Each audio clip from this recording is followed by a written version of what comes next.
Boa tarde, agora com o quinto painel, com a apresentação das boas práticas de gestão identificadas no processo de avaliação no Programa da Excelência na Gestão, no ciclo 2012, critério 1. Convido, então, o Instituto de Tecnologia do Paraná, Tecpar, de Curitiba, para apresentar o critério 1.1 do modelo FNQ 500 pontos. Gostaria de convidar ao palco a senhora Marion Telber. Boa tarde a todos. Meu nome é Marion.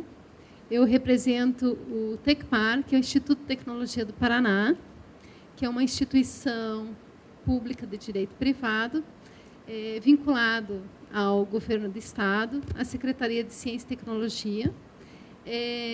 O Instituto ele realiza diversos tipos de atividades, desde a prestação de soluções tecnológicas, a produção de imunobiológicos e biológicos, tais como os kits de diagnósticos para zoonoses, vacina antirrábica, soluções tecnológicas nas áreas de meio ambiente, agronegócio, temos incubadora tecnológica, medições industriais, entre várias outras atividades desenvolvidas pela instituição. Nossa boa prática selecionada, ligada ao critério liderança, é a governança corporativa sala de situação. É uma prática muito recente. Quando fomos avaliados, ainda estava em finalização do desenvolvimento. Então, o objetivo dessa prática é fortalecer o processo de governança da instituição, utilizando conceitos do Instituto Brasileiro de Governança Corporativa, o IBGC, e o MEG.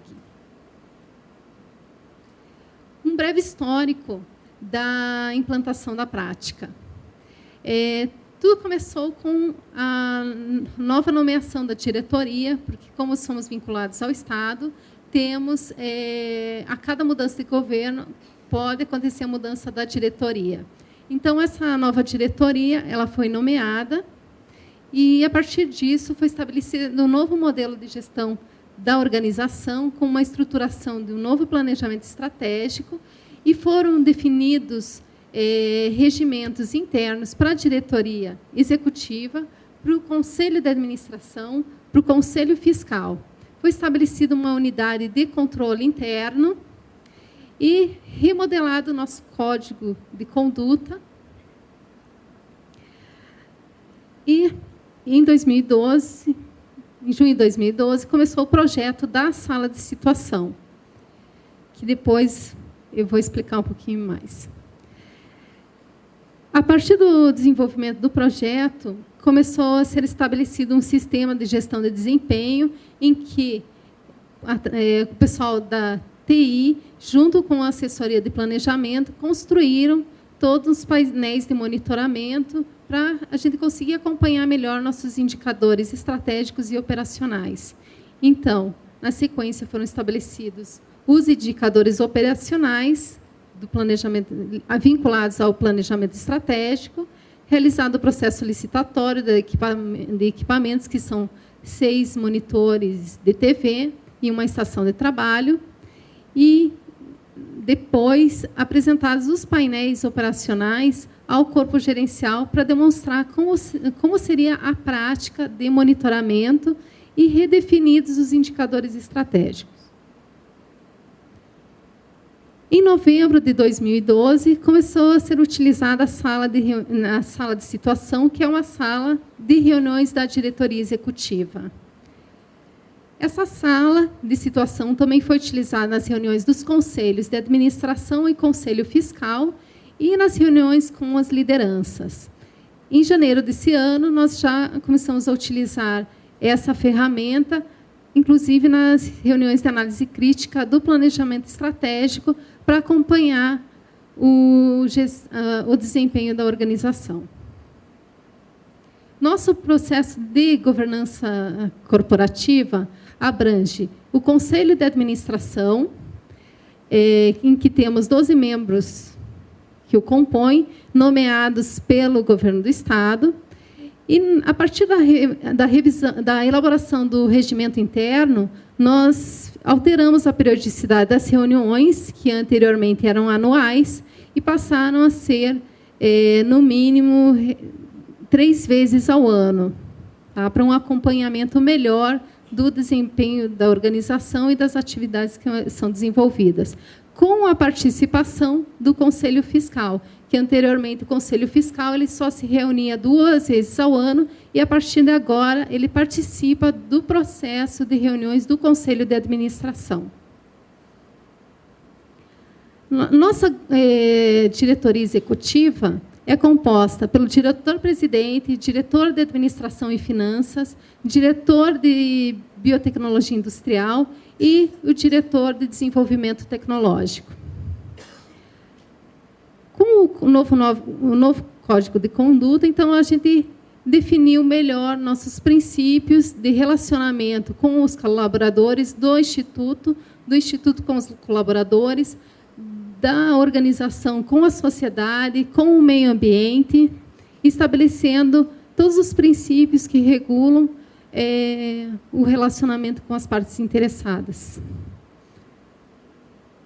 Ainda, para complementar o processo de governança corporativa do TecPar, temos o controle interno, que monitora e acompanha as informações da área administrativa, propondo melhorias e ajustes para atendimento a algumas determinações estabelecidas pela Secretaria de Estado de Controle Interno. É uma prática instituída também nessa gestão de governo. Temos a ouvidoria, que é um canal de comunicação com os clientes e as partes interessadas, concorrentes. Auditoria externa, que é, na verdade, uma auditoria independente que faz a avaliação contábil. A sala de situação. É uma sala de reuniões com 6 monitores de TV e uma estação de trabalho para projeção das informações e compilação dos dados, onde são recebidas informações e efetuada análise crítica para tomada de decisões para acompanhamento do desempenho da organização. Então, é uma nova experiência, ainda muito recente. A prática foi motivada justo pela mudança de negócio da instituição. A partir de que foi nomeada essa diretoria, houve a necessidade de fazer um acompanhamento mais aproximado do planejamento estratégico, dos nossos objetivos estratégicos e operacionais. Essa aqui é a sala, em que nós temos 4 monitores ao fundo, em que são feita a apresentação dos objetivos e os indicadores estratégicos e operacionais, e nas laterais temos mais 2 painéis. Aqui é uma reunião do planejamento estratégico da diretoria de Biotecnologia Industrial, em que se estava discutindo o alinhamento do planejamento estratégico, os seus objetivos estratégicos e operacionais, feito uma releitura e acompanhamento das informações nos dashboards. Então, aqui podemos ver os dashboards com a informação, com a visualização gráfica do acompanhamento do desempenho. Então, alguns indicadores é feito um acompanhamento bimensal, trimestral, quadrimensal ou semestral, dependendo do objetivo estratégico. Então, aqui é visualização de outro painel que fica nas laterais da sala. Esses painéis, então, eles estão disponíveis para utilização nas reuniões da liderança, da diretoria, junto com o Conselho de Administração, Conselho Fiscal, nas reuniões dos gerentes, na avaliação do desempenho, nas reuniões de planejamento estratégico, e também está sendo usada para acompanhar todo o andamento das atividades. Nossos desafios. Utilizar esse modelo para melhorar a nossa governança corporativa e tornar a instituição uma instituição mais proativa, porque antes nós compilávamos os dados em planilhas e, assim, nós temos um sistema que compila as informações e otimiza todo esse processo de acompanhamento. E assim consolidar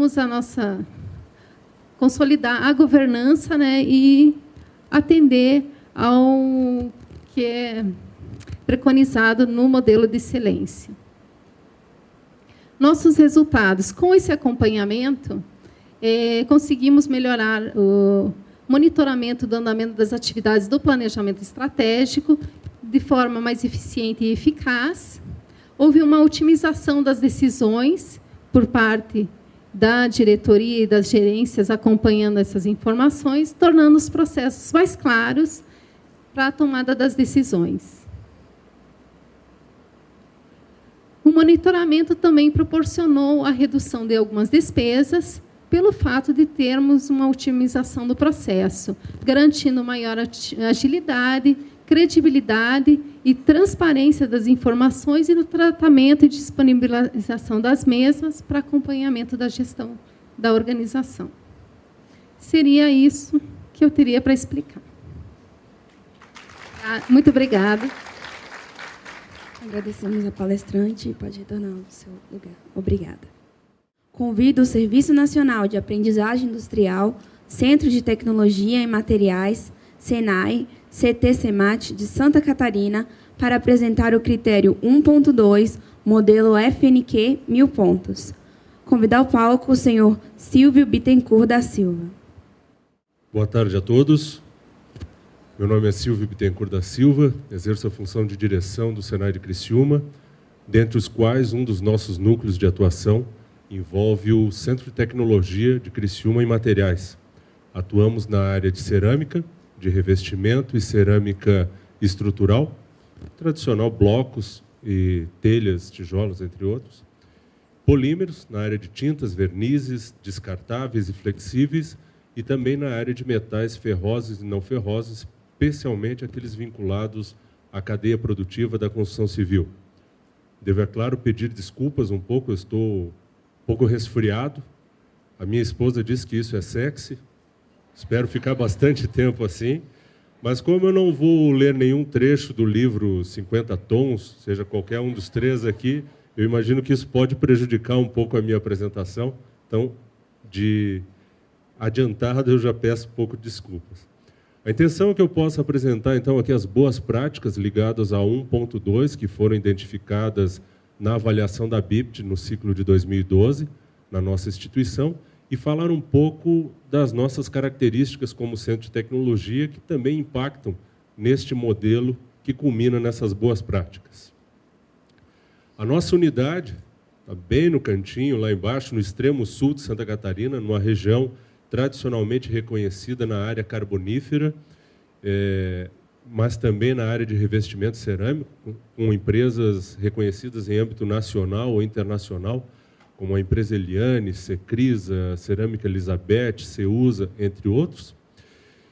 E nós pertencemos a uma rede de 43 unidades no estado de Santa Catarina, com 9 unidades móveis, 1.180 laboratórios educacionais. Quando eu falo em laboratórios, são aqueles ambientes para que os alunos da nossa atividade de educação exercitem a sua prática, ou consigam conciliar a prática com a teoria de sala de aula.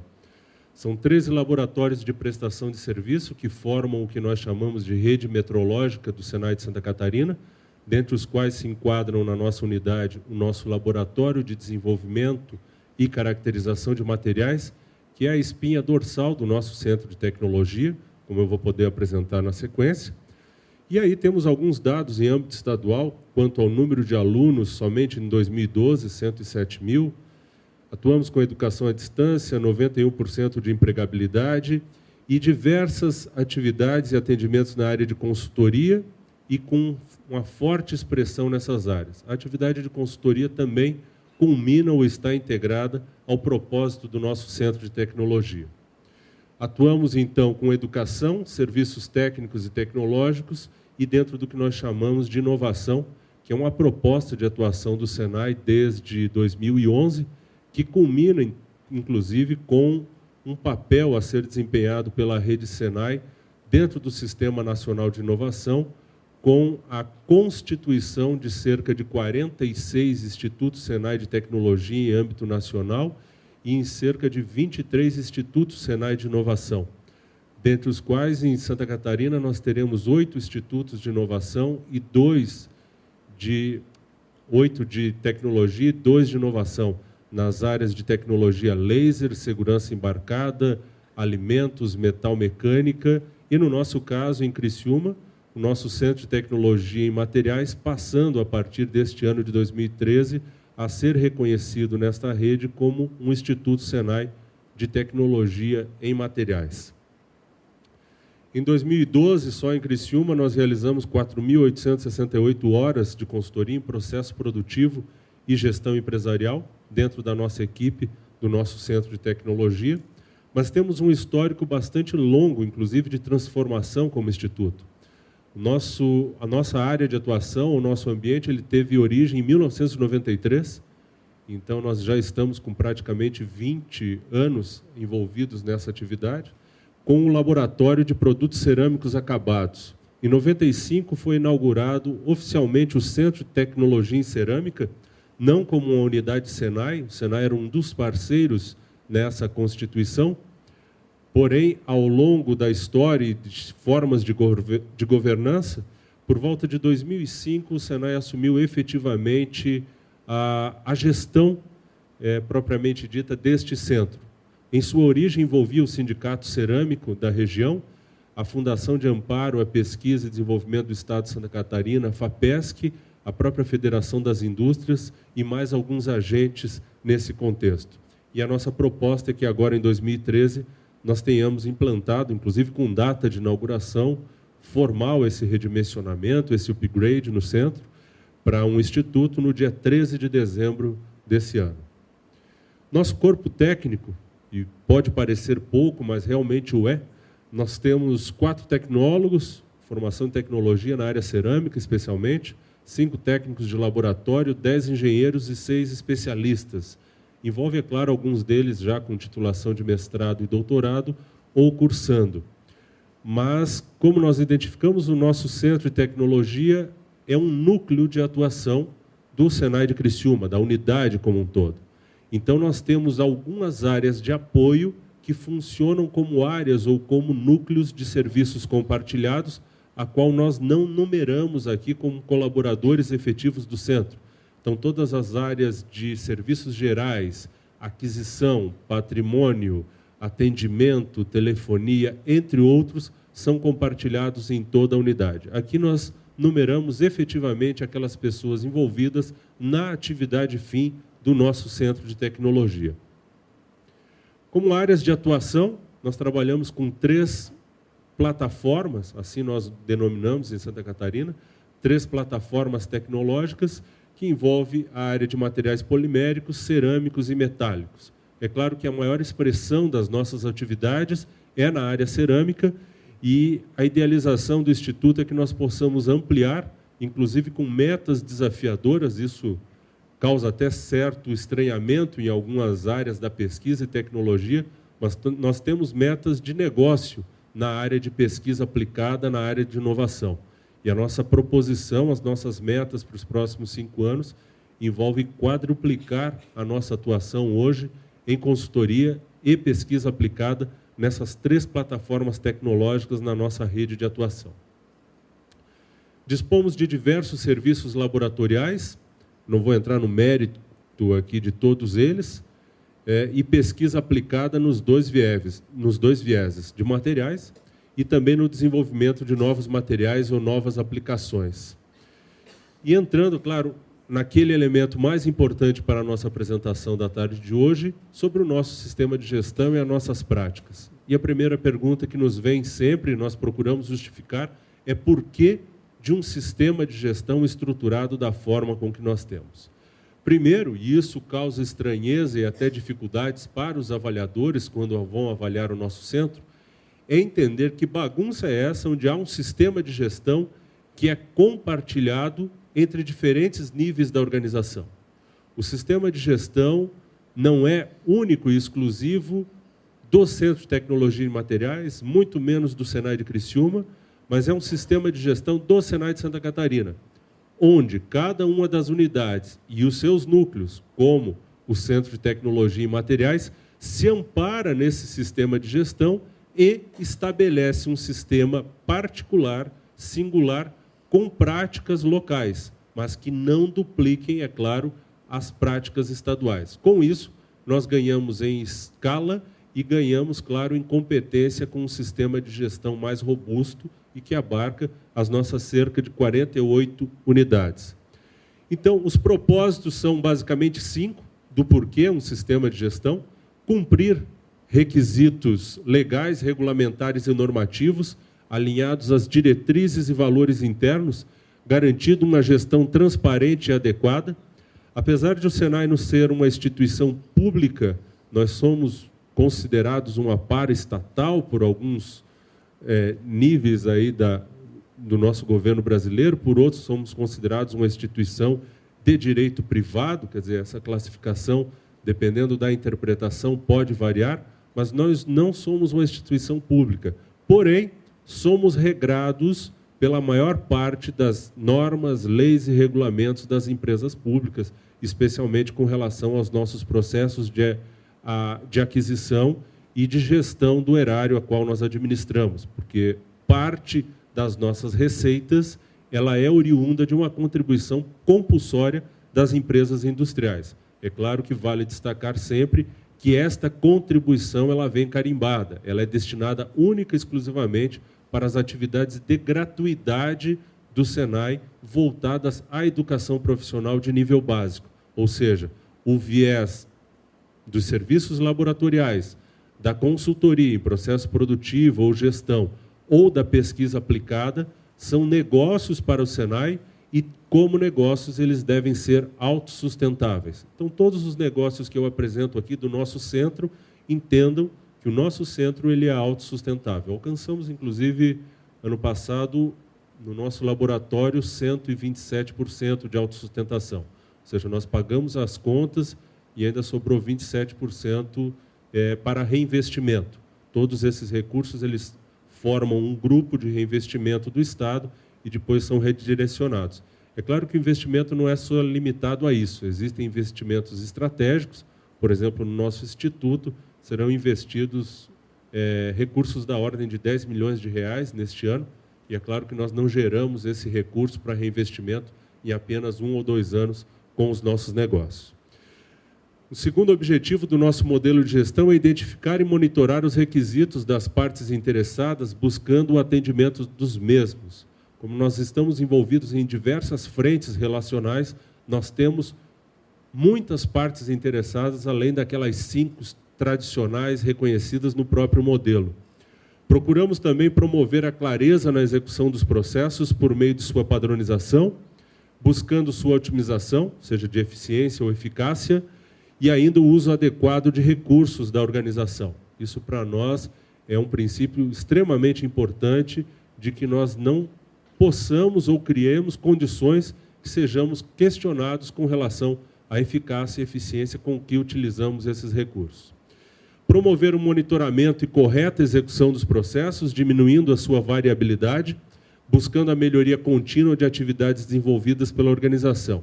E ainda contribuir para o êxito dos objetivos através do alcance das metas e desafios estabelecidos, que são sempre cada vez maiores e desafios desafiadores, se me permitem a redundância. Um dos destaques que nós alcançamos nessa busca pela excelência foi especialmente com o nosso laboratório. Em 2010, nós fomos reconhecidos pelo Prêmio Banas Metrologia, Prêmio Banas de Excelência, na categoria Serviços de Calibração e Ensaios. Isso decorre de uma estratégia do Senai de Santa Catarina de ampliarmos a visibilidade da nossa atuação em negócios de tecnologia e também de assegurarmos a avaliação externa sobre os nossos negócios. Se vocês perceberem, desde 2010, o Prêmio Banas Metrologia ele recai sobre algum laboratório da nossa rede de Santa Catarina. Em 2010, em Criciúma, que foi o primeiro a submeter a avaliação. Em 2011, o laboratório na área de alimentos do Senai de Chapecó. E em 2012, o laboratório na área ambiental e têxtil do Senai de Blumenau. Esperamos que nos próximos anos fechemos os 14 laboratórios do Estado de Santa Catarina. Qual é a visão geral do nosso sistema de gestão? Nós partimos principalmente das nossas diretrizes externas, que são os requisitos legais, regulamentares e normativos, para diretrizes internas, organizacionais e valores, que são aqui compartilhados pelo próprio Senai e as outras casas do Sistema Federação da Indústria, mas também em âmbito nacional pela Confederação Nacional da Indústria. Variáveis externas de mercado e economia e contextos de atuação de cada uma das unidades na região e o nosso próprio negócio, relativo à educação, consultoria, metrologia e, é claro, pesquisa e desenvolvimento. Cada um deles tem o seu regramento, as suas normas aplicáveis e que nós temos que estar condicionados. Isso gera, então, um processo de planejamento estratégico que prioriza a sustentabilidade e a definição de estratégias, lembrando que, é claro, a sustentabilidade num viés ecológico e considere o tripé econômico, ambiental e social é importante para nós, mas aqui, quando usamos a expressão sustentabilidade, estamos falando num negócio sustentável, ou seja, que ele se sustente independente de qualquer outra contribuição compulsória externa. Também falamos aqui da nossa rotina de operação e processos. Nós somos bastante regrados, dependemos muito de manuais, normas e procedimentos internos para as nossas atividades. Isso gera um plano de trabalho com orçamento, investimentos, planos, projetos e ações desdobradas que culminam num documento que talvez seja o documento mais importante para sustentar o sistema de gestão do nosso Estado e, com isso, é claro, do nosso centro, que chama-se Contrato de Gestão. Todo diretor de unidade, anualmente, deve, dentre as suas funções, apresentar uma proposta de plano de trabalho para o próximo ciclo e para um horizonte de até 5 anos, ou seja, um planejamento de curto e de médio prazo que nós consideramos. A partir do consenso com a direção regional, se assina um contrato de gestão, que é um conjunto de compromissos bilaterais. O compromisso da unidade, em termos de satisfação de pessoas, satisfação de clientes, de alcance de resultados, de eficiência na utilização de recursos, na ampliação da atuação da unidade, ou seja, marcar presença na sua região de atuação pelo número de clientes atendidos, matrículas alcançadas, entre outros, e, é claro, por parte da direção regional, da destinação de recursos para que essa atuação aconteça, principalmente em termos de investimentos. Nós costumamos dizer, e aí isso são conversas de bastidores entre nós, diretores de unidade, que é o período que nós subimos na forca, nos penduramos na forca e subimos no banquinho. Os pés do banquinho que nos sustentam são os indicadores do contrato de gestão. Se um ou dois dos 11 indicadores que compõem o contrato ruírem, a gente até se mantém de pé. 3 ou 4, nós vamos para a forca. E não tem muita negociação nesse sentido. Tendo sido assinado o contrato, o compromisso é o alcance das metas, sem muita discussão. E, é claro, os resultados visam o atendimento às necessidades das partes interessadas, que são os nossos mantenedores, pessoas, clientes, fornecedores e a sociedade. Em termos de pessoas, nós temos um dimensionamento muito claro e trabalhamos fortemente a questão do recrutamento, seleção e alocação adequada das pessoas. Vale destacar que o Senai de Santa Catarina, e agora, inclusive, o SESI Santa Catarina e a própria federação, tem sido reconhecido há 6 anos consecutivos como uma das melhores empresas para se trabalhar em âmbito nacional, isso de acordo com os critérios utilizados pelo Great Place to Work, que inicialmente pertenciam ou eram publicados pela Você S.A. e depois pela revista Época. Antes que qualquer um pense equivocadamente sobre isso, a gente tem um cuidado muito grande. O pessoal da instituição, do Centro de Tecnologia, ou mesmo do Senai, são marajás, ganham muito bem, então não teria como serem infelizes, né? Por isso são todos felizes. Acompanhe na revista Época, o indicador de remuneração é o índice mais baixo de satisfação, né? O que nos satisfaz mais, ou o que ultrapassa a média das 10 melhores empresas para trabalhar, é a sensação, o sentimento, o desafio e o orgulho da instituição no exercício de seu papel. Então, esses também são alguns aspectos que vale a pena ser destacados e dizem muito sobre o nosso papel e em que nós acreditamos e valorizamos. E, é claro, para sustentar todo esse negócio e dar resposta a todas as partes interessadas, nós precisamos de um modelo de gestão robusto e que dê conta disso. Para isso, nós nos utilizamos do modelo da ISO 9000. Nós fomos uma das primeiras instituições de serviços educacionais de tecnologia a termos certificação. Desde 1994, nós já tínhamos unidades certificadas. Aqui eu tenho oportunidade de dirigir, já é certificada desde 98. E também adotamos, é claro, oriundo da ISO, o próprio Guia 17025 para o nosso laboratório, e a adoção do MEG também é uma prática nossa, não só para os centros de tecnologia e futuros institutos, mas para toda a organização. O Senai de Santa Catarina foi, inclusive, finalista do Prêmio Nacional da Qualidade em 2004, adotando aí um modelo de excelência 1000 pontos. Temos, inclusive, equipes de consultores do próprio Senai de Santa Catarina que prestam consultoria para outras instituições na implementação do MEG, como foi o caso do Exército de Santa Catarina, a unidade mesmo de Criciúma, 28º Grupo de Artilharia e Campanha, que uma das organizações no Estado que alcançou o nível diamante. A dinâmica do modelo ela é toda baseada no PDCA. O PDCA é a base de tudo para o que nós fazemos como propósito de melhoria, não poderia ser diferente, tendo em vista que o MEG e a própria norma ISO 9000 se apropriam desta ferramenta ou metodologia para a sua ordenação, e assim funciona para nós. A fase P, a partir de modelos externos, que são o MEG e a 17025 ou a própria ISO, a fase de execução, com a definição de padrões de trabalho, que se distribuem em manuais, instruções, procedimentos, formulários e ainda documentos complementares, ainda com a sustentação abaixo, com sistemas de informação, a partir de uma intranet, que é uma rede interna de informações, todos os nossos documentos, todos os nossos padrões de trabalho, comunicações oficiais, informações pessoais relativas à gestão de pessoas, desde a folha de pagamento até o seu saldo no Vale Farmácia, constam desta intranet. Você tem acesso ao seu webmail também via intranet, quer dizer, é um canal de comunicação centralizado para todos. Nós temos um ERP, que é o Banner, um sistema de gestão de negócio desenvolvido especificamente por nós para o desenvolvimento e gerenciamento dos nossos negócios.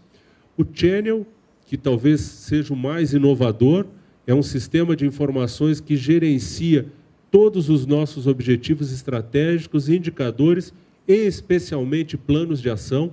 A partir dali, nós conseguimos ter visualmente quais são as atividades em andamento, quais estão pendentes, quais foram executadas. Automaticamente, qualquer ação pendente é comunicada ao responsável pela ação, bem como ao seu superior imediato, para acompanhamento e resolução, ou abertura de uma ocorrência para tratamento de ação corretiva, se necessário. Então, é um sistema bem amarrado, de forma que nós não deixemos pontas soltas na execução das nossas atividades. E, além disso, nós temos um sistema de gestão da qualidade voltado à análise e solução de problemas, ações corretivas e preventivas, tratamento de desvios e mesmo de produtos não conformes. Em termos de gestão para isso, além da direção da unidade e os coordenadores de área, nós dispomos de uma pessoa que exerce o papel de RD, representante da direção, que coordena o sistema de gestão da qualidade e também o sistema de gestão do negócio, funcionando até como um controller neste contexto. Aliás, um dos papéis que eu considero um dos mais importantes no contexto desse sistema é o papel do RD. Aliás, porque o RD ele é sempre a vítima em todos os processos de gestão da qualidade. Eu não sei se temos muitos RDs aqui. Galera que é RD, né? Oi? Em alguns momentos, porque se o sistema de gestão é um sucesso, se o pessoal vai lá no seminário da BIPT apresentar as melhores práticas, é uma conquista de toda a unidade, de um grupo, né? Todos trabalharam e se empenharam. Mas se der alguma coisa errada, esse RD não fez as coisas direito, não funcionou bem, né? Falo isso porque a minha esposa é RD, então a gente convive bastante com esse tipo de informação. E a minha origem no próprio Senai, eu ingressei há 15 anos, e durante 3 anos exerci a função de representante da direção, também para sistema de gestão. E ainda a fase de controle com esses sistemas, como eu já apresentei, e ação corretiva. Acredito que eu me adiantei um pouco.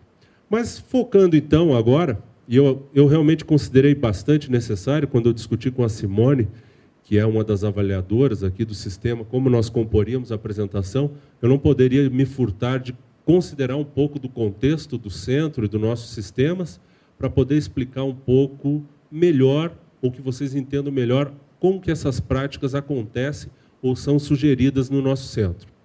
Então, nós estamos aqui para discutir o exercício da liderança e promoção da cultura da excelência. Então, como nós identificamos, desenvolvemos as mudanças culturais necessárias para a internalização dos valores e princípios e para o êxito das estratégias. Muito bem.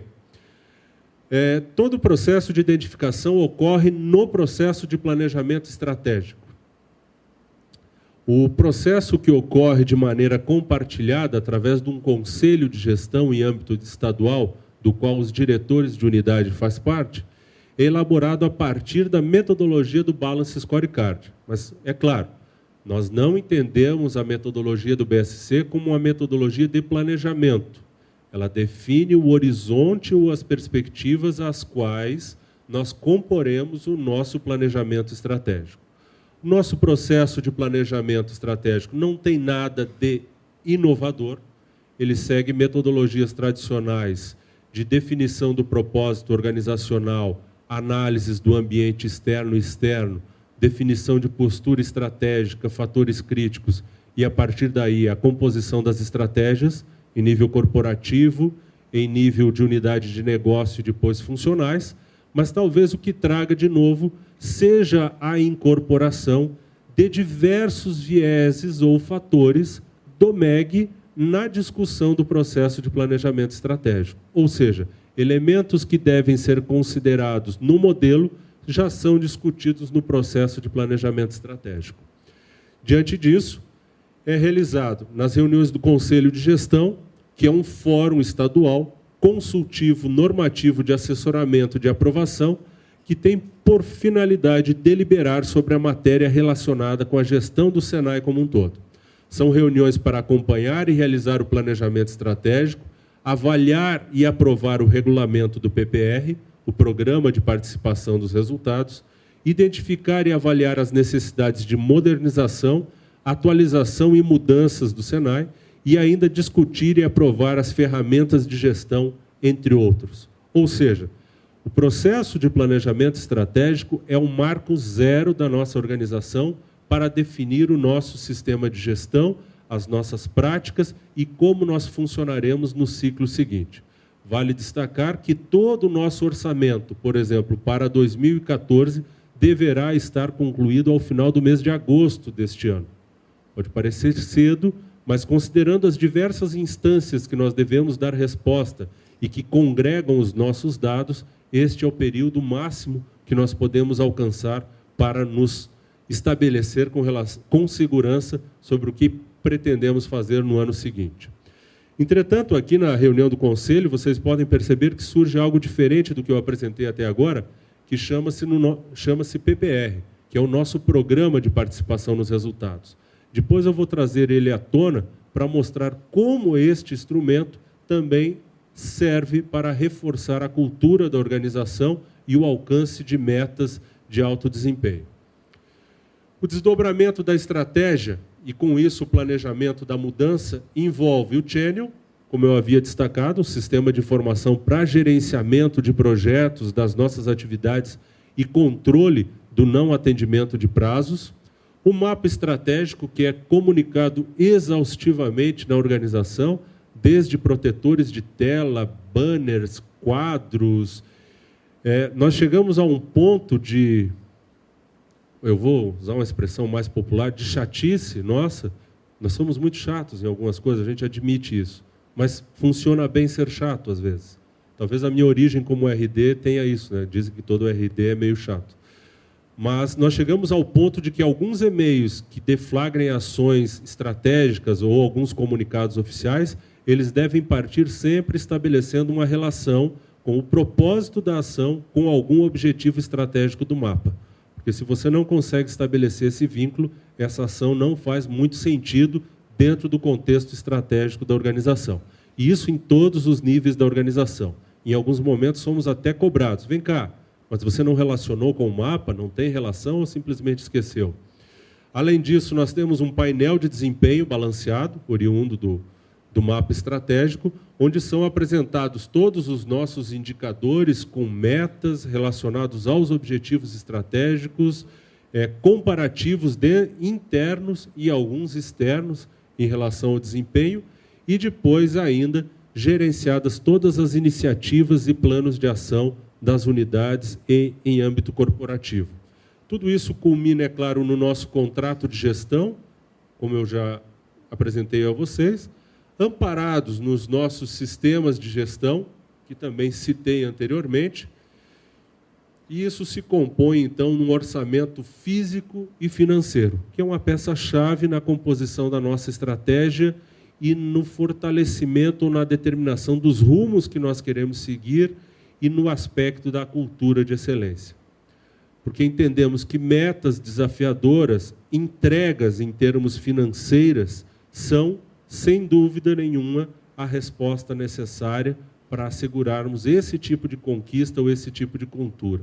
Mas aí vocês me perguntam, quer dizer que o mais importante é o financeiro? Não. Mas através do orçamento físico e financeiro, nós conseguimos traduzir todas as iniciativas e o ritmo e a intensidade com que as coisas devem acontecer na nossa organização. Quais são os estímulos a isso? É claro que alguma coisa deve ocorrer para que tanta intensidade possa se deflagrar. Nós temos um plano de endomarketing bastante forte, nós temos gincanas internas, por exemplo, anualmente são premiados 10 pessoas de todo o estado com uma semana em um spa paradisíaco. Alguns brincam que é o Instituto de Recuperação. A pessoa trabalhou tanto, ficou tão estressada que ela precisa se recuperar, mas não é. Nós temos uma gincana interna, por meio dos nossos recursos de EAD e intranet, que visam estimular a adesão a algum aspecto da cultura. Então, por exemplo, quando há alguma revisão mais drástica ou mais ampla do planejamento, com revisão de diretrizes, essa gincana visa solidificar esses conceitos e esses entendimentos, inclusive com premiações. Além, é claro, de ações, como eu já citei antes, de campanha, banners, papel de parede de computador, cartões, palestras, entre outros. Nós temos um plano de desenvolvimento de pessoas. A partir de um levantamento de necessidades periódico, é estabelecido um plano de desenvolvimento que se desdobra em 2 níveis. O plano de desenvolvimento de pessoas da unidade, com recursos próprios negociados em orçamento e alinhados às estratégias e aos projetos da unidade, no nosso caso do Centro de Tecnologia, mas também um plano corporativo, daquelas que são ações de capacitação e desenvolvimento de interesse comum a todas as unidades. Leia-se aí principalmente sistemas de gestão ou práticas que são comuns a todos, utilização de software, sistemas de informação. Agora, especificamente, se eu preciso desenvolver alguém sobre uma nova tecnologia, sobre a utilização de um equipamento, um upgrade de software num equipamento de laboratório, isso recai no nosso plano da unidade. É claro que nós não somos tão restritos a este plano, nós temos a possibilidade de inserir o que nós chamamos de treinamentos ou desenvolvimentos não programados, que são aqueles de oportunidade, e, além disso, nós temos autonomia na unidade para subsidiar o autodesenvolvimento das pessoas. Quando nós chamamos autodesenvolvimento, são aquelas capacitações ou formações que a pessoa tem interesse, mas que, de imediato, não contribui com a estratégia da organização, mas que podem criar um potencial para isso. Isso envolve principalmente iniciativas de pós-graduação em nível lato sensu e stricto sensu. Este ano nós temos custeado por isso, por exemplo, 7 pessoas cursando mestrado e uma cursando doutorado e 2 especializações com recursos da própria unidade. Ou seja, o negócio precisa ser sustentável também para poder cobrir despesas ou investimentos desta ordem. E, é claro, um programa de participação nos resultados que é amparado naquele contrato de gestão que eu falei. Ou seja, se a unidade alcança os 11 indicadores do seu contrato de gestão, há uma matemática estabelecida que define qual o percentual a ser alcançado. Qual é o teto para isso? Nós podemos alcançar ao ano até 1,25 salário como participação nos resultados.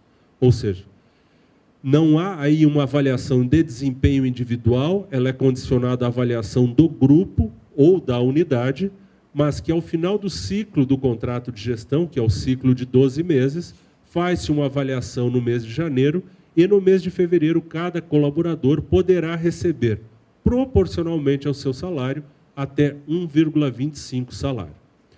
O resultado que nós alcançamos no ano anterior foi de 98%, ou seja, nós poderíamos ter alcançado ainda mais.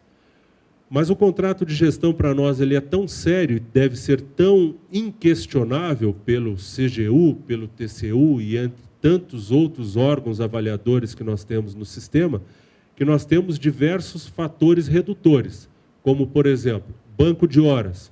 Se eu concluir o ano com um resultado alto, mas tem um banco de horas alto, isso entra como redutor. Por exemplo, se eu tenho inadimplência, isso entra como redutor. Então, realmente, o alcance de resultados, ele se dá de fato e de direito pelo que efetivamente foi alcançado.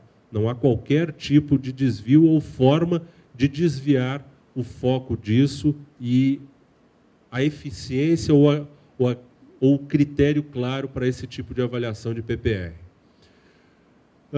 E como forma de elaboração dos padrões, como nós estabelecemos os principais padrões e como verificamos o seu cumprimento, segue um conjunto de ações aqui que partem daquilo que eu já defini anteriormente, que são os nossos requisitos legais e regulamentares, as certificações e o modelo MEG da FNQ e as nossas diretrizes, a criação e revisão de padrões de trabalho, e aí etapas que envolvem a comunicação e treinamento, execução de processos e atividades, registro, métodos de controle globais e específicos que estão voltados à gestão dos nossos indicadores e ações corretivas e preventivas. E aí, como métodos de aprendizado, também globais e específicos, que estão relacionados especialmente às ações corretivas e preventivas e alguns métodos ligados às equipes de aperfeiçoamento de processos ou grupos tarefas, que são acionados quando há a necessidade de melhoria de um determinado processo ou a partir de um ciclo, por exemplo, de 2 anos, um determinado processo global não foi revisado, então se aciona um desses 2 modelos, ou a EAP ou o grupo tarefa, para se rediscutir e, ao menos, validar se aquele processo continua interessante ou de acordo com as necessidades. E isso recai, em termos de responsabilidade, aos donos do processo, que são os coordenadores de área, o gerente de laboratório, diretor de unidade, ou, no caso da educação, que isso também é estendido aos coordenadores de curso, entre outros, e, especialmente, vejo que é uma posição de destaque aqui, ao RD, que coordena todo este sistema e é responsável por fazer efetivamente acontecer e girar esse sistema. Inclusive com responsabilidade e autoridade atribuída, e que eu uso nos meus discursos, ele fala em voz ou usando a voz da direção da unidade, de forma, claro, que tem autonomia para cobrar e se fazer valer por isso. E, é claro, o nosso processo de melhoria contínua, também baseado no PDCA, que considera todas essas etapas e a definição aqui das responsabilidades. Basicamente é isso. Eu agradeço a atenção de todos e me coloco à disposição para eventuais perguntas. Agradecemos o senhor Silvio Bittencourt e pedimos a gentileza para que retorne ao seu lugar. Obrigada. FAPTEC de Aracaju, para apresentar o critério 1, modelo GES Pública, 250 pontos. Convido ao palco a senhora Rosane Barros Santos da Silva. Boa tarde a todos. Meu nome é Rosane Barros e vim representar a Fundação de Apoio à Pesquisa e Inovação Tecnológica do Estado de Sergipe. No ciclo de 2012, a Fundação ela submeteu um relatório de 250 pontos e a boa prática de gestão escolhida foi as reuniões mensais do Conselho de Administração, chamado CONSAD. A missão da Fundação é de fomentar a pesquisa e a inovação, divulgando e transferindo o conhecimento em ciência e tecnologia, de forma a contribuir para o desenvolvimento sustentável do Estado. O CONSAD é o Conselho de Administração, que tem como objetivo de orientar, normatizar e acompanhar todas as ações da Fundação. Esse CONSAD ele foi criado em 12 de dezembro de 2005, com a Lei 5.771, conjuntamente com a Fundação de Pesquisa.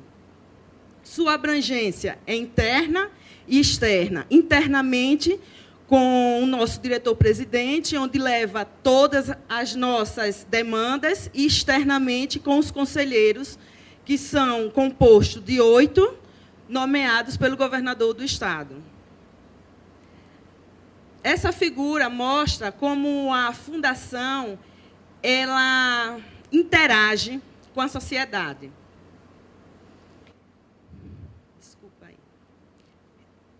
A Fundação conta com o apoio do CONSAD, que é o Conselho de Administração, com a Câmara de Inovação, com câmaras científicas, com a diretoria executiva, com o CONCIT, que é um órgão vinculado à Secretaria de Desenvolvimento Econômico e de Ciência e Tecnologia, e ela conta com demandas do governo, de associações, de cooperativas e empresas.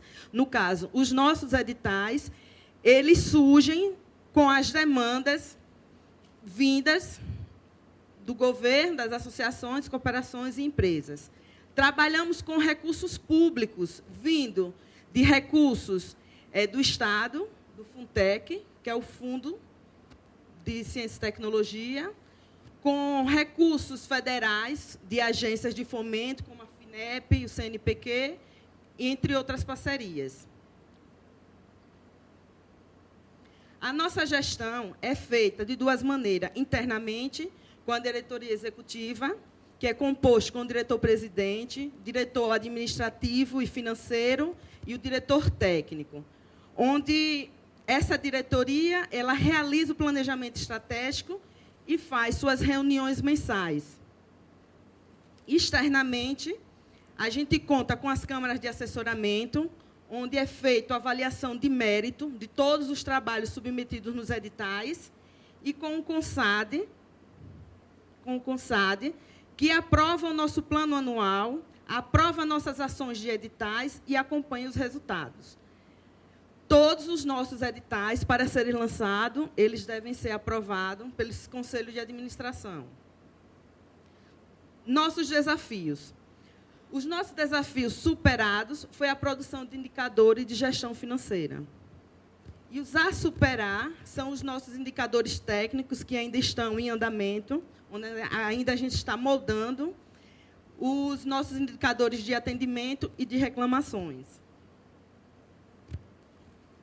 Os indicadores de resultado. Com a prática do CONSAD, do Conselho de Administração, a gente conseguiu passar, em 2007, de 2.700.000 para 15.400.000 em recursos comprometidos em editais.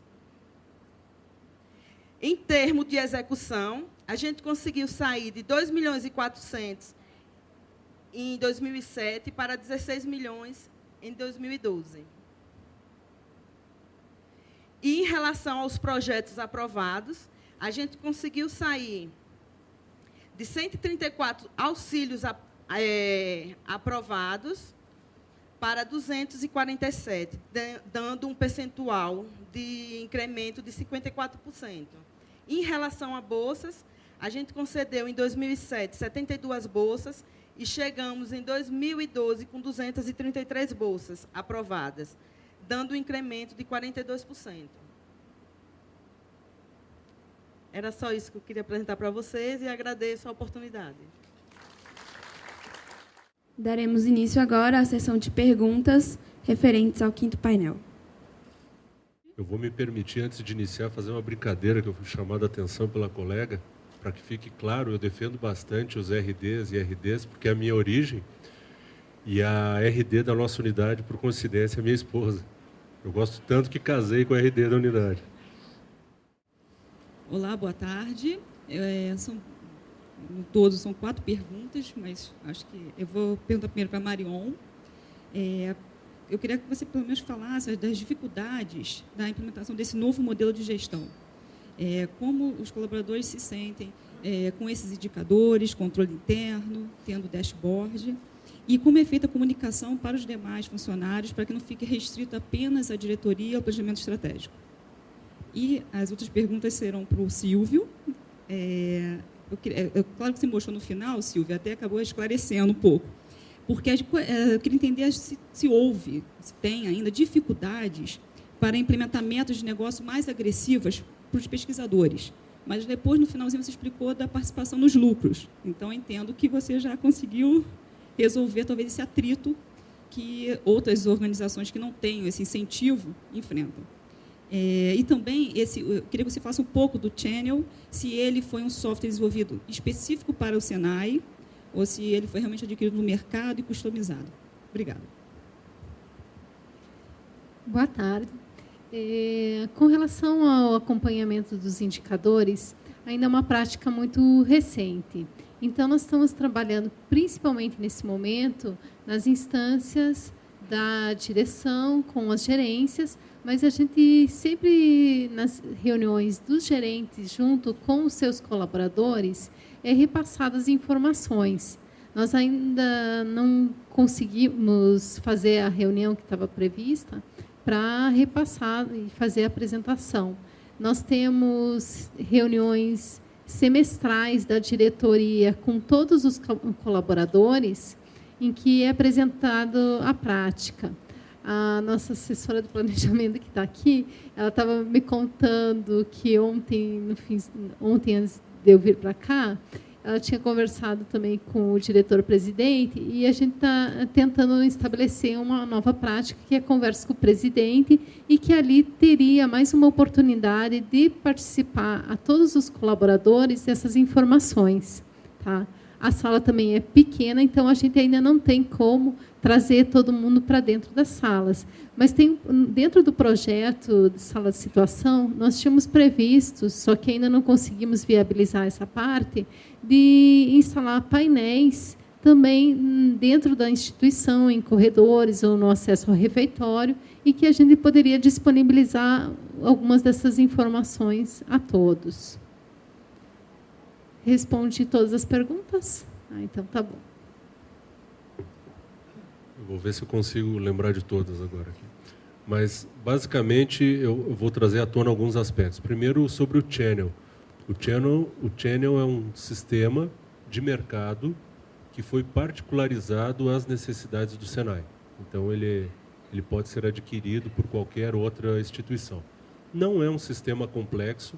Existem outros sistemas até ligados à gestão da qualidade, como o Isodoc, entre outros, que tem instrumentalização similar ao que o Channel tem. O que se criou ali são algumas particularidades aos tipos de projetos e iniciativas decorrentes do sistema e que atendam também algumas obrigatoriedades legais de controle que nós temos. Com relação ao desafio de criar uns estímulos, especialmente aos pesquisadores, eu devo dizer que sim, hoje nós temos um PPR e que ele estabelece uma forma de estímulo para uma visão mais agressiva que nós temos da pesquisa como oportunidade de negócio. Devo dizer que na semana passada nós fizemos um processo seletivo para a contratação de 2 profissionais e a pergunta-chave que eu fazia exatamente era isso. Você acredita que a pesquisa, que a inovação pode ser tomada como negócio? Alguns diziam que não, que isso é impossível. Então, esses, claro, já não ingressaram, né?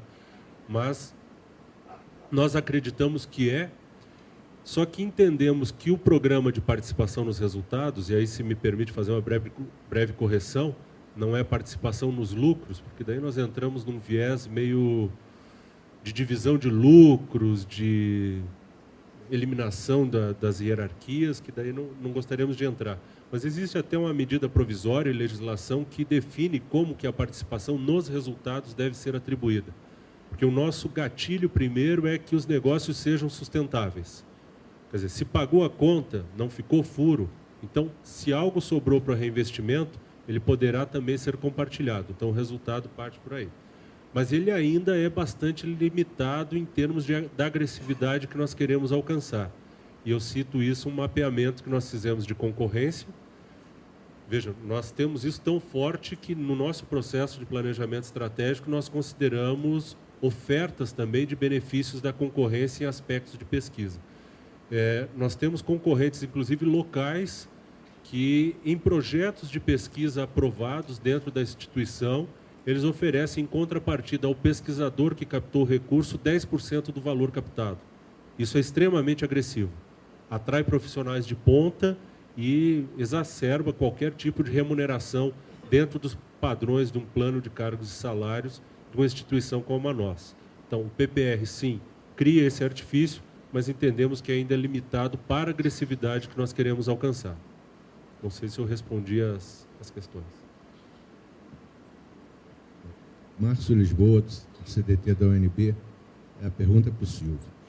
Silvio, você podia falar um pouquinho mais do contrato de gestão? Ele é imposto pela direção, ele é discutido dentro da unidade. Fala um pouquinho mais sobre isso, por favor. Muito obrigado. Vamos lá. Em termos de imposição, ele não há uma imposição clara. Mas há algumas premissas para a gente começar a conversar. Então, eu posso ir negociar, sendo que eu atendo algumas premissas. Eu não posso contrariar os propósitos da organização, não posso propor nenhum negócio que fuja às nossas diretrizes, nada que fira os nossos valores. Então, desde que sejam negócios legalmente estabelecidos dentro das nossas premissas, tudo bem. Eu não posso, de alguma forma, questionar a sustentabilidade dos negócios, porque senão eu não terei fonte de recurso para pagar a conta. Então, a partir dessas premissas, eu posso discutir da forma que eu quiser. Como que isso é construído na unidade? A partir de algumas diretrizes iniciais em âmbito estadual, eu reúno as lideranças da unidade para que cada área defina o seu orçamento físico e financeiro. Isso é integrado num único orçamento e, a partir daí, em conjunto, nós costumamos aparar as arestas. Olha, aqui talvez a gente precise de um desafio um pouco maior, aqui nós precisamos cortar talvez um pouco mais, que muitas vezes podem vir também metas extremamente audaciosas, mas que não são realistas. Então, nós costumamos aparar as arestas numa situação que seja adequada. Não falo aí que seja uma situação confortável. O desafio sempre deverá existir, mas nada que ultrapasse os limites da razão e da capacidade dos estudos que a gente tem de mercado, de concorrência, taxas de crescimento dos setores. Nós mapeamos especialmente o setor de minerais não metálicos para a indústria cerâmica, o setor plástico, polímeros e também do petróleo para o setor de polímeros e também de mineração metálica para metais. Então, seguindo esses dados e essas estruturas, nós conseguimos compor e apresentar a nossa proposta com aquilo que é necessário para realizar essa atividade. Já houve casos de eu ser chamado à direção regional para reduzir as metas, porque entendeu-se numa avaliação do núcleo de gestão estratégica que estavam extremamente audaciosas, e talvez eu tivesse dormido muito bem naquela noite, joguei a meta lá em cima. Já houve situações, até mesmo situações, olha, vocês estão com o freio de mão puxado. As nossas análises aqui também dizem que vocês poderiam ir além. Então, é negociado, mas tem como base algumas premissas que não são negociáveis. Agradecemos aos palestrantes, membros da mesa, e convidamos para que retornem aos seus lugares. Muito obrigada. Agora, retomamos as nossas atividades com o 6º painel, com a apresentação das boas práticas de gestão identificadas no processo de avaliação no Programa de Excelência na Gestão do Ciclo 2012, Critério 2. Convido a Empresa Brasileira de Pesquisa Agropecuária, Embrapa Meio Norte de Teresina, Piauí, para apresentar o critério 2.1, modelo Gespública 500 pontos. Convido ao palco a senhora Ana Lúcia Horta Barreto. Boa tarde a todos. Eu vim aqui representar a Embrapa Meio Norte, que é um centro de pesquisa agropecuária da Meio Norte. E a prática, a nossa boa prática é do critério estratégias e planos, formulação de estratégias. Então, por quê? O que foi que motivou a criação dessa prática para a Embrapa, né? A formulação da estratégia foi a necessidade da Embrapa ser proativa na captura e na percepção das mudanças manifestadas nos cenários do agronegócio nacional e regional. Essa observância desse cenário ela tem norteado o atual posicionamento estratégico da unidade, né? Porque ela se utiliza de uma metodologia apropriada, que tem transferido para a dinâmica operacional ações, cujos resultados sejam aderentes às novas e contínuas necessidades do agronegócio que está em constante transformação. Então, a Embrapa Meio Norte ela implantou essa prática de formulação, né, em consonância com o modelo de gestão estratégico, né, implantado pela Embrapa, é uma prática corporativa, né, e alinhando as especificidades de cada região e as profundas mudanças verificadas, tanto nos campos político, social, ambiental e econômico do país, com reflexo na região. Ela definiu, então, sua atuação estratégica, buscando estar o mais próximo possível de sua clientela. Então, a forma mais expressiva da definição das estratégias da unidade, né, da Embrapa, se estabelece quando da construção do plano diretor da unidade, né, o PDU. Então, a Embrapa começou a usar essa ferramenta de planejamento estratégico com a aprovação e a implementação do seu primeiro PDE, né, que é o Plano Diretor da Embrapa, para o período de 1988 a 1992. No segundo Plano Diretor da Embrapa, em 1993 a 96, a Embrapa promoveu a utilização de ferramentas de planejamento estratégico para suas unidades descentralizadas, né? O caso da Embrapa Meio Norte é uma unidade descentralizada. Então, nesse contexto, a Embrapa Meio Norte elaborou e implementou o seu primeiro PDU, que é de 1993 a 1996, vinculado ao planejamento realizado no segundo PDE. Então, o processo de construção do PDU leva praticamente 1 ano.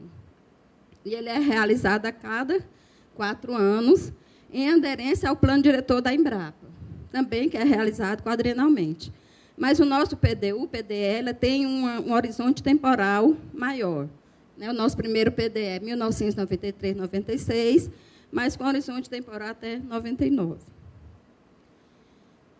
Assim, o segundo plano diretor da unidade foi o quadriênio 2000-2003, e foi dado continuidade na elaboração do plano diretor, e o terceiro plano diretor foi no quadriênio 2004-2007, e a elaboração do quarto plano diretor, que é o nosso último plano, que é 2008 a 2011, que agora está em revisão para fazer o plano, que ele teve o horizonte até 2016, que atualmente nós estamos em fase de revisão do quarto PDU. Então, durante a fase de elaboração do PDU, são considerados os sinais das políticas governamentais e da sociedade brasileira de uma forma geral, né? Então, cuja percepção é capturada quando na montagem do plano diretor da Embrapa. E também pelos diversos agentes representantes da sociedade civil organizada, representação de classes, universidades, empresas públicas, empresas privadas, ONGs e produtores individuais. Então, essas entidades estão representadas nessa figura como governo federal, governo estadual e sociedade. Então, a unidade ela tira do PDE somente as diretrizes, né, e os objetivos macros-objetivos. Então, os macros-objetivos do PDE é validado, né, através de reuniões na região para constituir o PDU, né, e assim estabelecer os planos objetivos estratégicos e os objetivos específicos. Para implementar, né, para a continuidade desses planos, são formalizados os projetos de pesquisa. Além do plano diretor, nós temos uma agenda institucional, que é uma janela sempre aberta, porque quando você não capta as necessidades emergentes na época da elaboração do PDE e PDU, essas necessidades elas são colocadas na agenda, né? Uma agenda sempre aberta para aderir novos cenários que estejam presentes na região. Então, para dar continuidade aos projetos, né, nos projetos são feitas as metas, que depois são estabelecidas essas metas para fazer com a diretoria executiva. Então, para dar qualidade aos nossos projetos, gravitam vários órgãos em torno dos projetos, né, que é o CTI, que é o Comitê Técnico Interno, o CLP, que é o Comitê Local de Publicação, o CLPI, que é o Comitê Local de Propriedade Intelectual, e o NAP, que é o Núcleo de Apoio a Projetos. Então, nessa figura, né, depois dos projetos, das metas atingidas, tem a etapa de desenvolvimento e transferência de tecnologia. Então, por que um plano diretor? Inicialmente, para eliminar os problemas emergentes, né? Então, resolução de problemas agudos, negligência de risco, tratamento de sintomas e as perspectivas do dia a dia. Em seguida, tratar os problemas atuais, identificar e eliminar a causa dos problemas, né, e acúmulo do aprendizado. E antecipar a necessidade do futuro, né, a proatividade em relação ao futuro. A mobilização para pensar e agir estrategicamente e um planejamento baseado em cenários. E, assim, poder moldar o futuro, né? Excelência em trabalhar com o futuro visto como um portfólio de oportunidades e a elaboração de projetos e processos como forma de moldar o futuro. Então, a sequência da etapa para a elaboração do plano diretor da unidade se dá com a criação de uma comissão de avaliação estratégica, que hoje a gente chama de comissão de planejamento estratégico, e, embasado no plano diretor da unidade, é feita a análise do ambiente externo, que define a missão, valores, os focos de atuação, os objetivos estratégicos e específicos. Como se faz isso? Com reuniões, né? São bastantes reuniões, workshops, e com reuniões de busca de prioridades. Em seguida, é feita a análise do ambiente interno, para identificar os pontos fortes, fracos, oportunidades e ameaças, a missão também, os objetivos estratégicos e específicos, da mesma forma com workshops e distribuição de questionários. Então, você tem a versão preliminar do PDU, contendo a introdução, a visão de futuro, a missão, os valores, o foco de atuação, os objetivos e diretrizes estratégicas, as metas e os projetos estruturantes.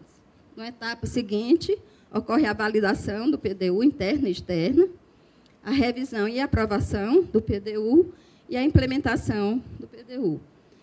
Isso feito com o Comitê Técnico Interno e com o CAI, que é o Comitê de Assessor Externo. Então, qual é a missão da nossa unidade, da Embrapa Meu Norte? É viabilizar soluções de pesquisa, desenvolvimento e inovação para a sustentabilidade da agricultura da região Meu Norte do Brasil, em benefício da sociedade. E a visão do futuro é ser um dos líderes na geração de conhecimento, tecnologia e inovação para a sustentabilidade da agricultura na região Meu Norte do Brasil. Atualmente, nós estamos com a revisão do nosso último plano diretor, que é o 4º PDU, que ele foi prorrogado até o período 2014, e nós estamos atualizando os cenários até 2016. Né? Inicialmente, foi constituída a Comissão de Planejamento Estratégico, com reuniões semanais para ajuste na metodologia de atualização e a leitura do referencial metodológico, que é dado pela Secretaria de Gestão da Embrapa, né, para a atualização do PDU. Então, tanto na etapa de elaboração e de atualização do PDU, tem essas etapas, né, as atividades preparatórias, a análise do 5º PDE, porque o PDU é embasado em todos os critérios do PDE. Nosso 5º PDE é de 2008 a 2011, com horizonte temporal até 2023, e também análise de documentos relevantes. Em seguida, é feita a análise do ambiente externo, para captar as tendências, as oportunidades e ameaças, a análise do ambiente interno, para verificar as forças e fragilidades. Em seguida, a formulação estratégica, né, onde é revista a missão, a visão e a visão do futuro. E nós estamos nessa etapa de atualização do nosso último PDU. Em seguida, a formulação das estratégias, né, das contribuições, metas e projetos, a análise de consistência e a validação e pactuação. Né? Então, nós vamos ter um PDU validado e pactuado. E a nossa agenda de comunicação. Então, o que nós chamamos de tendência consolidada é uma perspectiva cuja direção é bastante visível e suficientemente consolidada. A tendência consolidada ela estará presente em qualquer cenário vigente. Certo? E a oportunidade é uma situação externa que pode contribuir para o bom desempenho da instituição. Ela pode ser aproveitada ou não, é uma possibilidade, não é uma conquista certa. A ameaça é uma situação externa que pode prejudicar o desempenho da instituição, pode se conformar ou não, e o seu impacto pode ou não afetar a empresa, dependendo das condições internas de defesa ou neutralização. Não é um risco, não é uma perda certa. O ponto forte ou força é um fenômeno ou condição interno à organização, capaz de auxiliar substancialmente seu desempenho. E o ponto fraco ou fragilidade é um fenômeno ou condição interna à organização, capaz de dificultar substancialmente seu desempenho. Então, na análise do ambiente externo, né, feito pela Comissão de Planejamento, nós temos as tendências consolidadas, oportunidades e ameaças. E agora, nesse período, foi enviado 60 questionários, né, para os 60 pesquisadores da unidade, 13 analistas de transferência de tecnologia, além de 88 especialistas externos.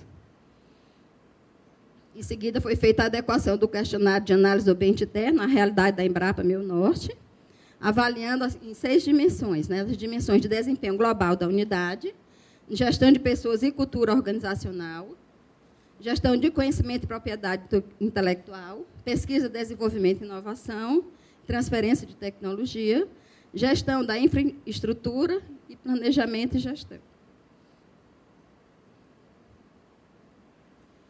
Na análise estratégica, foram consideradas as percepções, que eu já falei, dos públicos externo e externo, com uma centena de questionários, né, que esses questionários é que vai me apontar as tendências, oportunidades, ameaças, forças e fragilidades, bem como também os espaços de inovação e de cooperação tecnológica. Isso levando em consideração os 6 biomas que compõem a área de atuação da Embrapa Meu Norte, né, possibilitando, assim, o cumprimento de sua missão. E, além de identificar os pontos fortes e fracos, nós também fazemos avaliação criteriosa, né, dos recursos e disponibilidade do pessoal, para ver se a nossa atual capacidade institucional está pronta para enfrentar os novos desafios.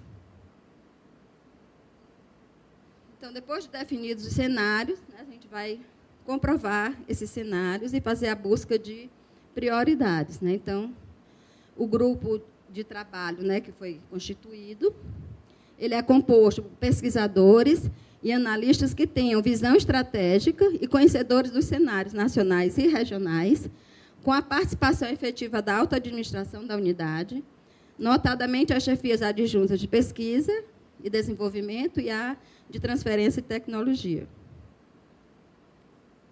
Durante esse processo, é garantido o envolvimento de todos os empregados, os quais participam de várias comissões internas, né, de reuniões também.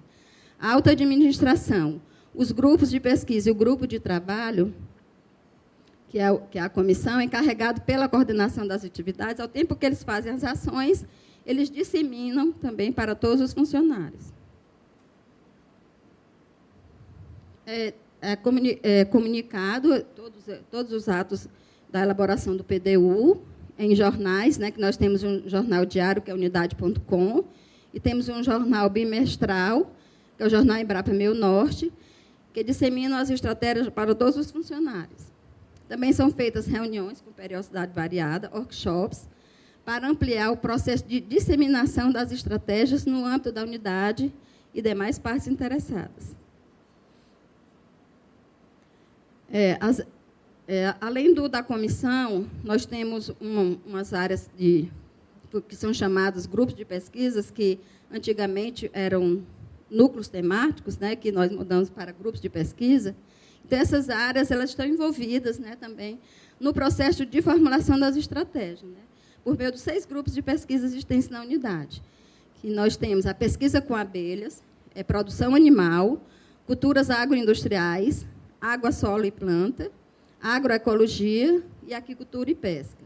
Então, esses grupos de pesquisas eles foram constituídos para entregar às equipes multidisciplinares de pesquisadores, de forma a articulá-los em linhas prioritárias dentro de cada tema do grupo. Então, esses grupos de pesquisa, de posse das demandas que foram priorizadas para o PDU e pela agenda institucional da unidade, e de conformidade com os editais do Sistema Embrapa de Gestão, elaboram os projetos, né, de pesquisa e desenvolvimento, os planos de ação e as atividades, e acompanham continuamente as melhorias ocorridas ao longo do tempo. Para o nosso 5º PDE, que é o nosso último PDE, a Embrapa contou com a ajuda de uma consultoria, né, a Macoplan, que, juntamente com a editoria executiva, especialistas da Secretaria de Gestão Estratégica e vários pesquisadores e chefes de diferentes unidades, definiram os cenários prováveis para a atuação da Embrapa no horizonte de 2016. Desta forma, o 5º PDE ele foi elaborado com importantes inovações metodológicas, a exemplo da agregação de uma visão a longo prazo, 2008, 2011, com um horizonte de 2023. Do conceito também de carteira de projetos estratégicos e de metas mobilizadoras. Então, esses referenciais nortearam a construção do nosso 4º PDU. Né? Essa prática ela é acompanhada, né, a execução do PDU é por meio de um sistema de avaliação da unidade, o SAL, com a utilização do Sistema de Informação para a Decisão Estratégica, o CID, que é um software onde são apresentados todos os componentes do planejamento e da programação de curto prazo da unidade, sendo esses vinculados aos planos anuais de trabalho, PAT, usados para se fazer a programação anual da unidade. Então, após a pactuação do PDU com a diretoria executiva da Embrapa, todas as metas são inseridas no sistema de informação, né, para a decisão estratégica, que eu falei, o CID, o qual se constitui na principal ferramenta operacional de gerenciamento e execução do PDU. Então, esse é o mapa, né, do PDU. Então, o CID ele alimenta, né, todas as... consta a missão, a visão, as pesquisas, desenvolvimento, as transferências de tecnologia, os resultados alcançados, né, a gestão de pessoa, financeira, organizacional, a infraestrutura da unidade. Então, durante e continuamente após a implementação do PDU, o desenvolvimento das estratégias, bem como o atendimento dos objetivos, diretrizes e metas, eles são monitorados internamente pelo Comitê Técnico Interno, o Núcleo de Desenvolvimento Institucional, que foi criado atualmente, e externamente pelo Comitê Assessor Externo. Esse PDU, após implementado, ele é distribuído, né, ele é impresso e distribuído a todos os funcionários. Então, cabe ao CTI, que é o Comitê Técnico Interno, e ao Comitê Assessor Externo, avaliarem a coerência entre a implementação do PDU e as necessidades das partes interessadas. Ao CTI, no âmbito de sua atuação, ele compete acompanhar e avaliar continuamente a programação de pesquisa e desenvolvimento, cujo teor é reflexo do levantamento das necessidades de pesquisa e desenvolvimento emanadas, sobretudo das reuniões de busca de prioridades, né, que são reuniões que é feito com o público externo, onde você vai ver quais são os cenários atuais, né, quais são as prioridades de pesquisa. Então, para tanto o CTU, ele reúne sempre que demandado. E, do ponto de vista do ambiente externo, né, compete ao Comitê Assessor Externo o monitoramento e a indicação de correção de rumos, uma vez que esse comitê constitui-se um braço da sociedade organizada dentro da unidade. Uma vez firmados os contratos de parceria e definidos os planos operativos, O acompanhamento e análise crítica dos parceiros da unidade constitui-se em gestão direta sob o controle de nossas atividades. Outra forma de monitoramento da prática são as auditorias técnicas. São elevadas pela Embrapa-Sede por comissões internas formadas para auxiliar o Comitê Técnico Interno e o acompanhamento da programação de pesquisa e desenvolvimento. Para que as metas sejam alcançadas, a unidade faz o acompanhamento sistemático de execução dos projetos de P&D, por meio do CTI e também pelos indicadores CID, né, como eu já falei. Então, os nossos principais indicadores da prática indicadores, né, CID, com cumprimento de metas, que é feito com controle do sistema de avaliação da unidade, o sistema de avaliação e premiação de resultados, o PDU, né, também é uma fonte de controle, o responsável é a alta administração, a frequência anual, e é disseminado para as chefias, coordenadores e supervisores. Outro indicador é o número de reuniões atas, que é uma fonte de controle, é o Comitê Assessor Externo. Né? O responsável é a diretoria executiva, as chefias gerais, chefias adjuntas, é semestral, e são disseminadas pelas chefias e pelos grupos de pesquisa. O cumprimento de metas, as metas preconizadas pelo próprio PDU, né, feito pela alta administração, semestral e com as chefias, né, e comissão de elaboração do PDU. E o cumprimento de metas de produção da unidade, né, que ela é feito pelo plano de metas, a fonte de controle, e também pelo relatório de gestão. Né, então, é anual e é disseminado pelas chefias, pelo coordenador da UEP Parnaíba, Comitê Técnico Interno, pesquisadores e coordenadores dos grupos de pesquisa.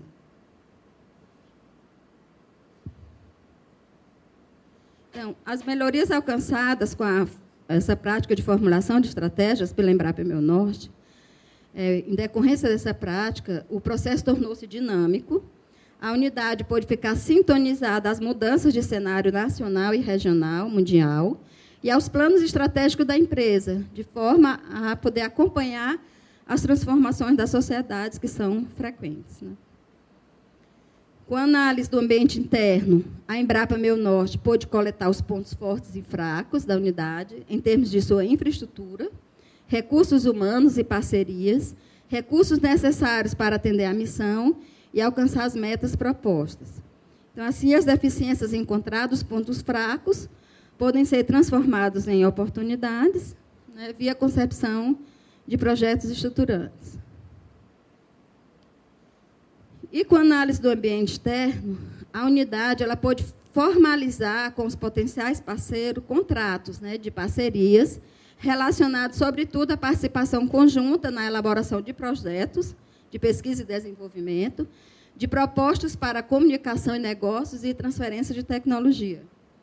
Então, como produto deste relacionamento, tem um contínuo fortalecimento, né, da imagem institucional da Embrapa Meu Norte, com reflexo direto no fortalecimento da liderança da empresa no cenário regional e nacional.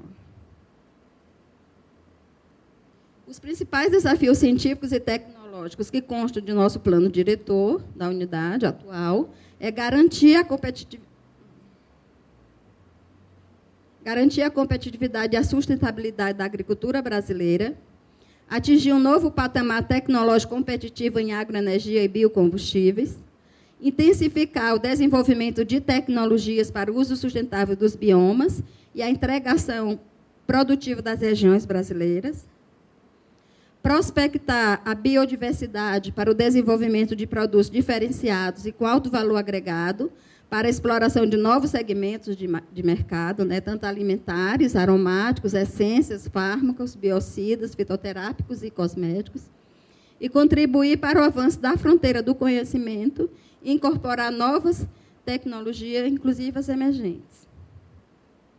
Era isso que eu tinha para apresentar para vocês. Muito obrigada.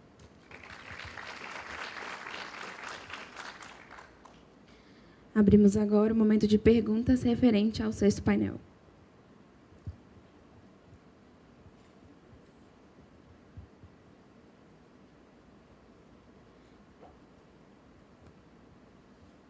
Agradecemos a palestrante. Muito obrigada. Pode retornar ao seu lugar.